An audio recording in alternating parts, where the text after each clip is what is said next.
Well,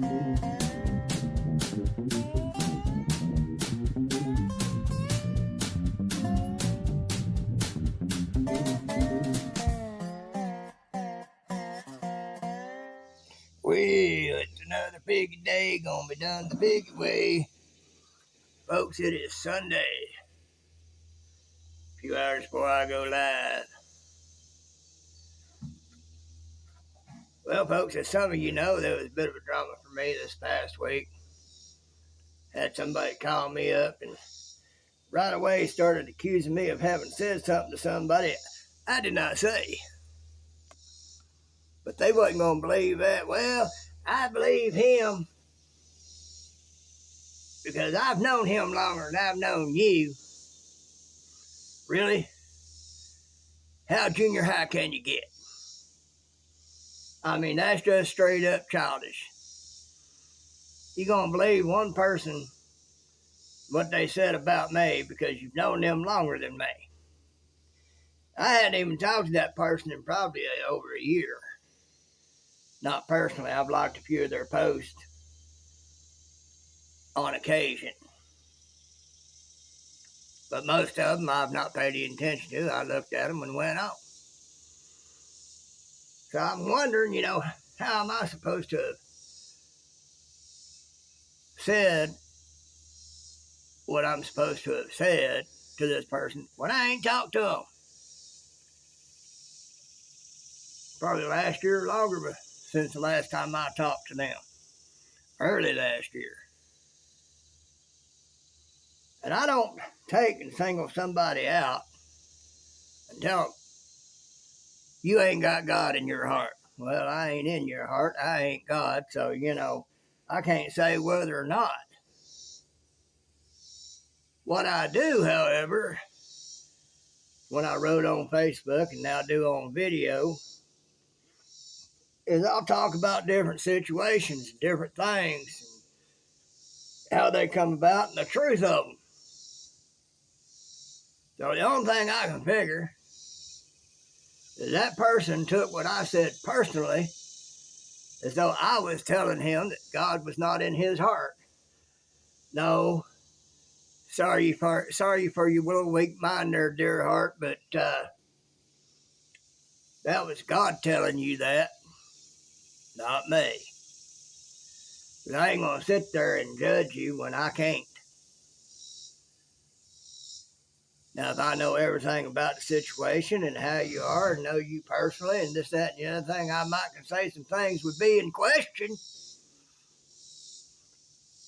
But all I know of you is what I've seen on Facebook.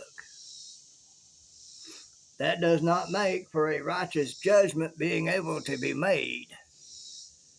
So therefore, I would not tell you you don't have God in your heart. That would be assumptive and judgmental, not a righteous judgment. And I ain't going to do that. And then somebody just decides to take up their cause and come after me. Wife hears it. And you decide to think that you have the authority to tell my wife, to tell my wife she don't need to be in this. Yes, she does. She's my wife. She's my other half. You've attacked me. Guess what she's going to do? And guess what you did when she did? You were quick to get off there and block me. So, folks, if something I say in my videos or what I might write on Facebook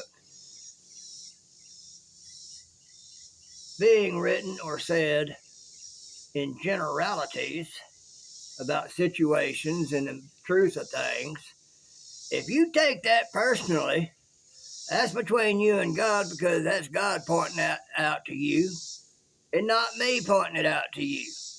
And if it hurts your little feelings, sorry, not sorry, that's the truth of it. And if God's convicting your heart because of it, don't come blaming me. But further than that, I'll tell you that if that shoe fits, you lace that itch up and wear that sucker. Because that's God telling you something, not me. I talk in generalities about overall situations. And the truth of it, if this and this and this and this is this, then guess what?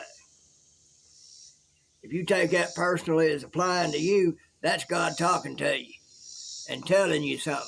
That ain't me telling you something. I didn't even have that particular person in mind when I've been talking about stuff. I talk about stuff in general. Now, sometimes there might be a person I have in mind when I'm talking about a particular thing. But I'm not going to call them out and say their name. I'm going to leave that up to God to convict their heart of it if they happen to hear it. But I'm not going to call you out. Not in person and in private. Certainly not in public. So, childish has to go. You know, there's another childish situation. I can't prove it, but I know there's a particular one that might be trying to take away from when I go live. Because there was one week something happened and it took away from it. And the following week that person went live and it took away from it. Because people were being made to make a choice. Well, if that's a roundabout way to try to come at me, I got news for you. God will see to it that who needs to be in my lives will be in my lives, and everybody else, he'll make sure they're not there. That shows me a lot of things, but the bottom line is, God will make sure that whoever's going to be in my life will be in my life. It don't matter what anybody else does.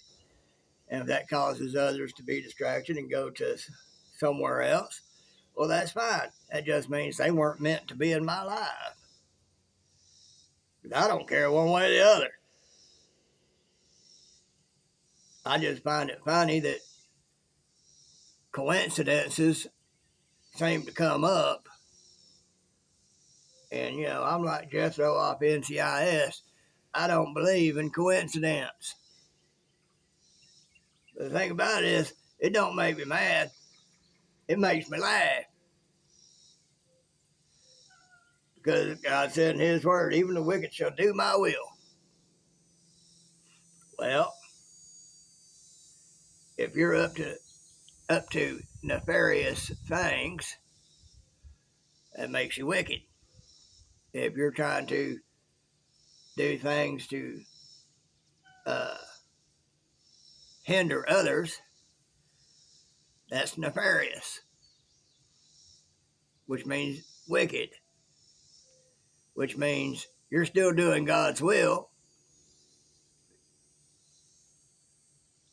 therefore making another part of God's word true. God is not mocked. If God will make sure those who need to be in my lives or want to be in my lives will be there.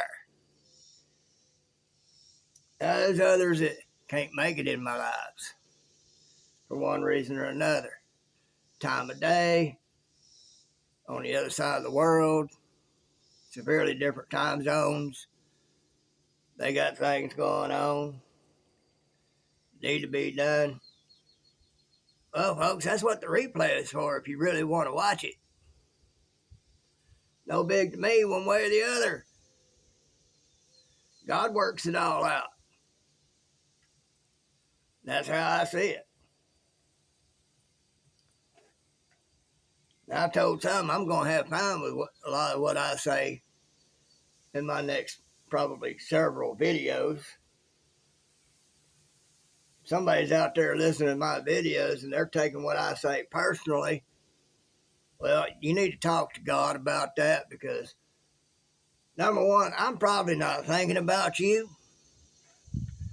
And number two, if it convicts your heart, that's God doing that, not me. You know, I look at it like this, and I've said this before. I'm probably worse than all of you combined.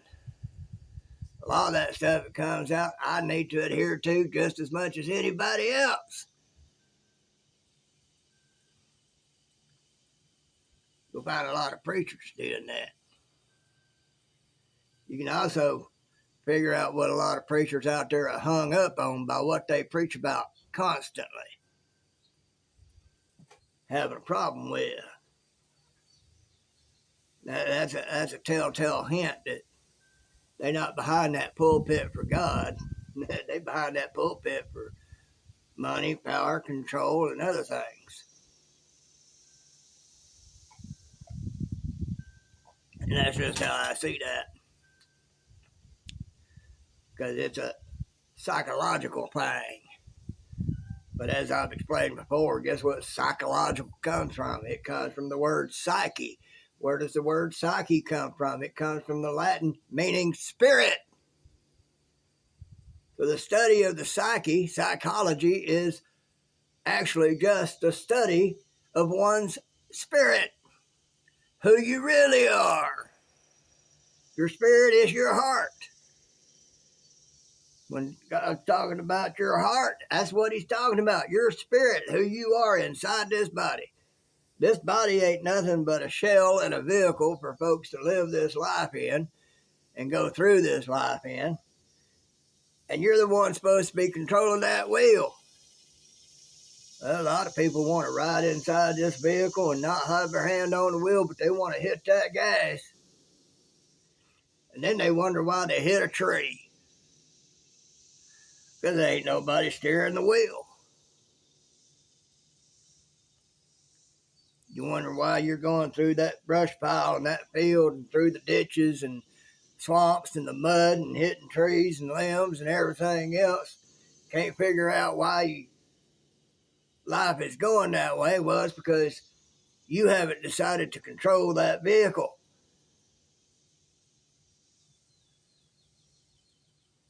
And that vehicle uncontrolled, well, God tells us that we are to subdue the flesh. Well, the flesh is this body.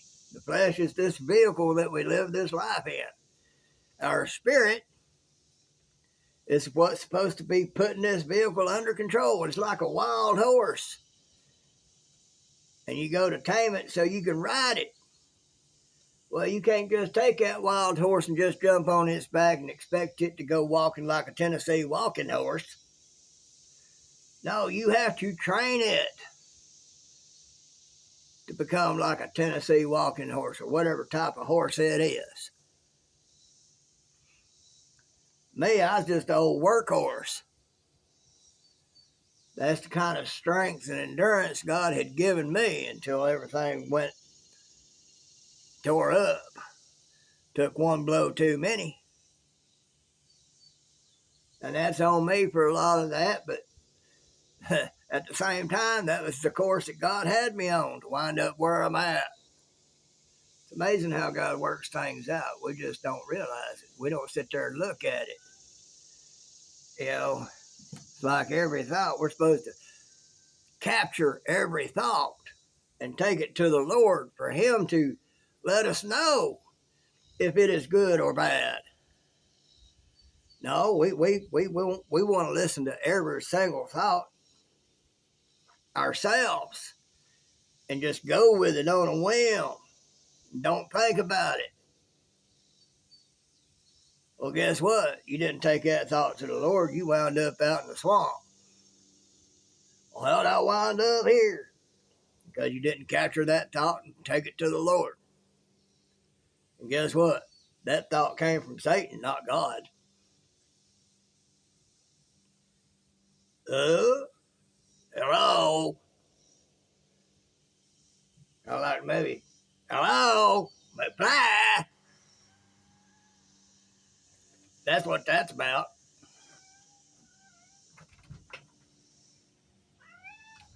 See, folks, God's word tells us that we do not fight flesh and blood, but spirits and principalities of the air. Those spirits are energy. Y'all know what I explained to y'all about energy, sound vibration, making it physical. No, we can't see it, but we hear it.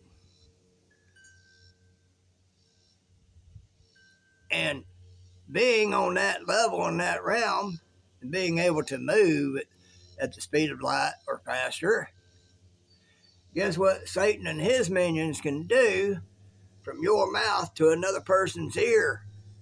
They can grab that sound and manipulate it to where it sounds like I said something else and you heard something else instead of what I actually said for you to hear.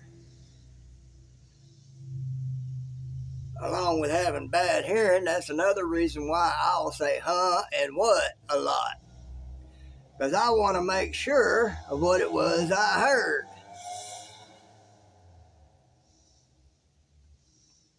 Sid on 3 Mississippi, sipping and spilling,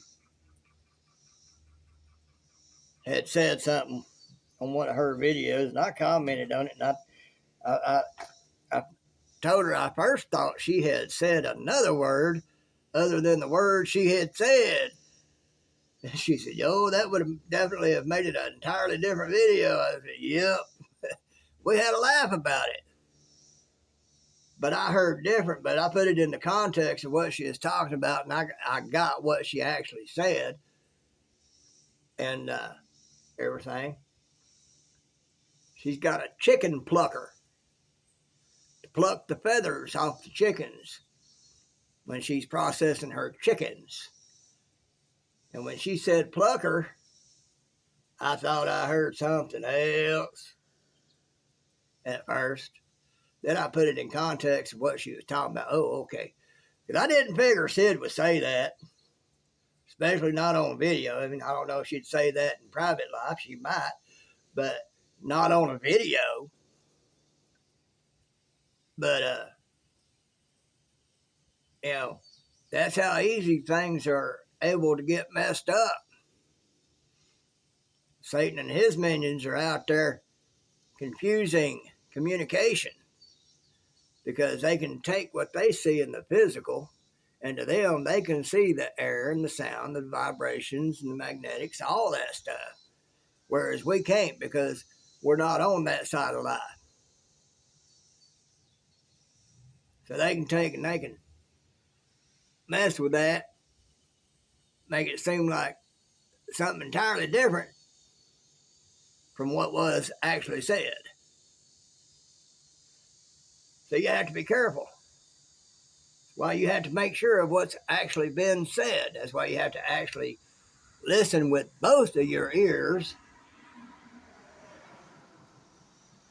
So therefore, listen twice as much as you open your mouth so that you actually hear what was actually said. And if you have a question about what was actually said, you need to ask so as to prevent miscommunication and misunderstanding. So, you know, like they would say, yeah, you know what I mean? Do I? Maybe you should explain it so I can understand a little bit better, just to make sure we're on the same page. Now, sometimes there are some things you can say, you know what I mean, and they do know what you mean. But there's a lot of times that ain't the case. So to all those out there who think I'm talking to you, I ain't talking to you. I'm talking about things in general. If it happens to fit, lace that itch up and wear it. In the words of Morgan Freeman, lace that itch up and wear it. Yeah, I excluded a letter from that word. Y'all know what that word is. So if you think I'm talking about you, guess what? That's God convicting your heart. And that's God talking to you, not me. Like I said, you probably ain't on my mind. Things that God puts on my heart to say is what's on my mind. if it happens to fit you, you need to be talking with God, not being upset with me. But if you choose to be upset with me instead and have such a guilty conscience and think that I am so good that I am all-seeing, which I'm not, by the way, you know, when you do that and you think that about a person, you're giving them godlike qualities. I can assure you, I am not godlike.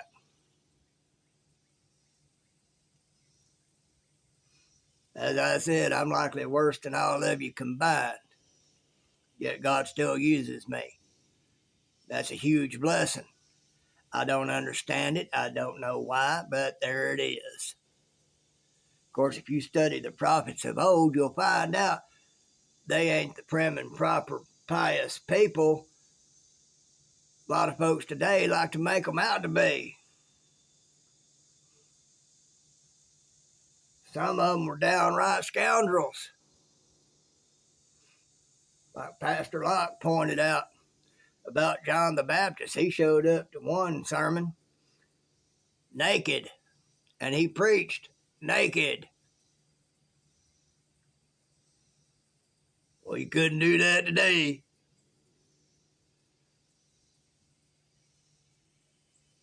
So, was he being improper?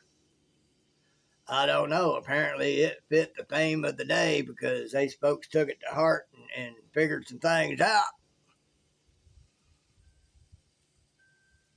You know, so God told him to show up naked and preach. He showed up naked and preached. Sometimes it can get like that. Just for God to get you to open your eyes and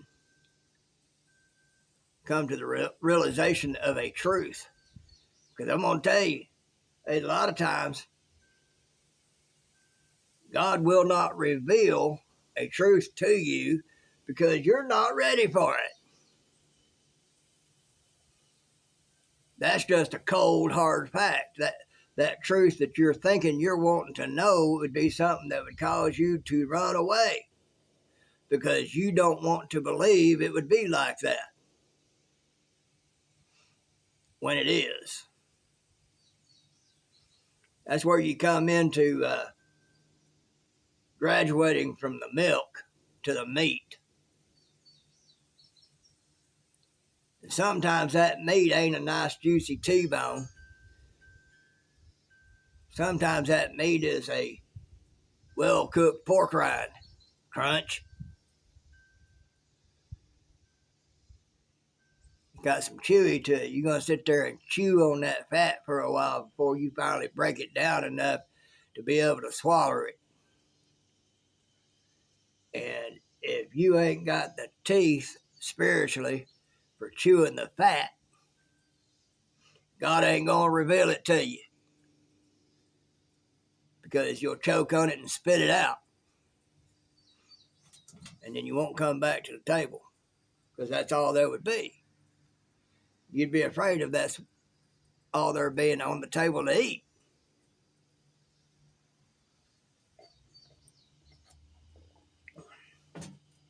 So if there's something you're wanting to understand, but it's not coming to you, God's not showing it to you, guess what? It's because you're not ready. It's because you're still needing some milk to grow those teeth to be able to chew the fat. So stick with the milk because you ain't ready for the meat, much less the fat. Like me right now, I ain't got no upper teeth unless I put my helpers in. And even then, it's hard for me to chew fat. And there ain't no chewing it without them. But some of y'all are like that. Y'all still babes that ain't grown no teeth in yet.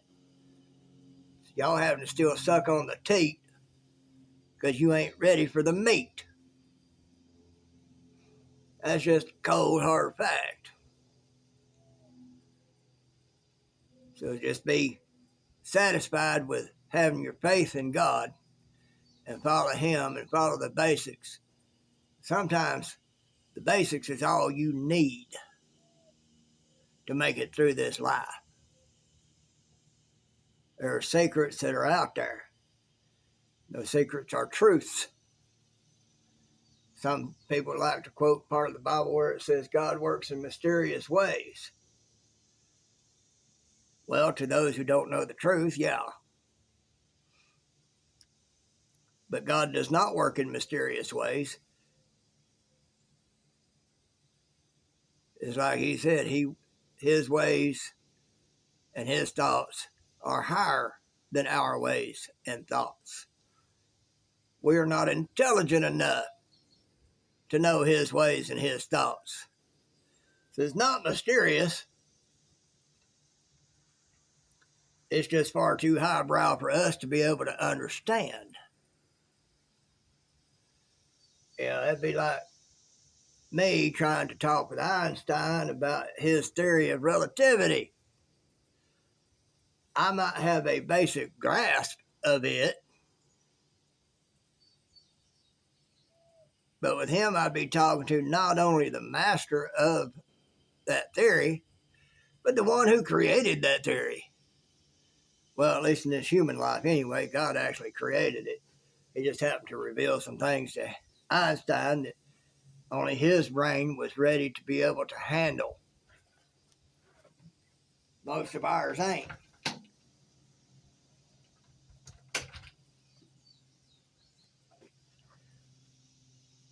That's just how it is. But if you're one of those out there who are so weak-minded and have such a guilty conscience so as to think that I'm talking about you, well, go ahead and run with it. Because it ain't me. It's God talking to you, not me. But if you want to think it's me, then you go for what you know. You're wrong. As in the case of that one. If my videos is where that person heard something that he felt like I was talking to him personally, I got news for you. You weren't even a thought in the back of my head, much less a thought.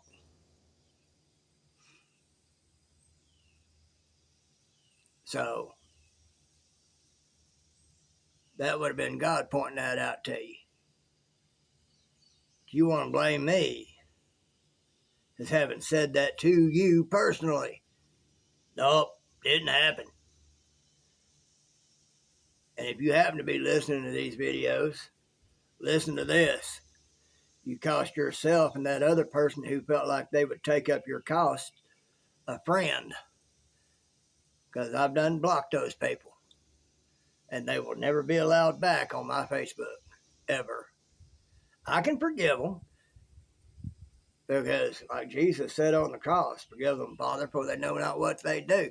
But it does not mean that I have to accept them in my life in order to forgive them. So therefore, they will not be back in my life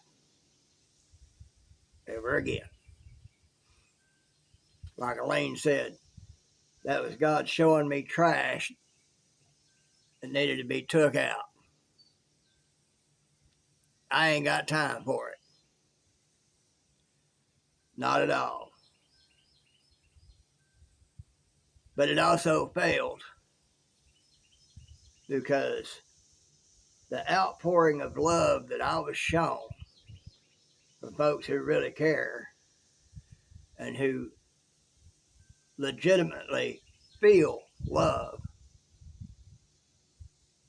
I was in a live and I said, I got to go. My heart's just not in it.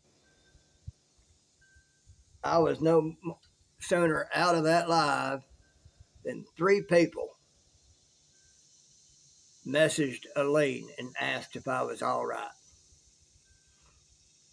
Now, here's the thing on that. They weren't asking what the situation was. They weren't asking what it was that had me so. They were just asking if I was all right. Their priority was whether or not I was okay, not the juicy gossip. That tells me a lot about where those folks' hearts are. Think about it. Piggy loves you.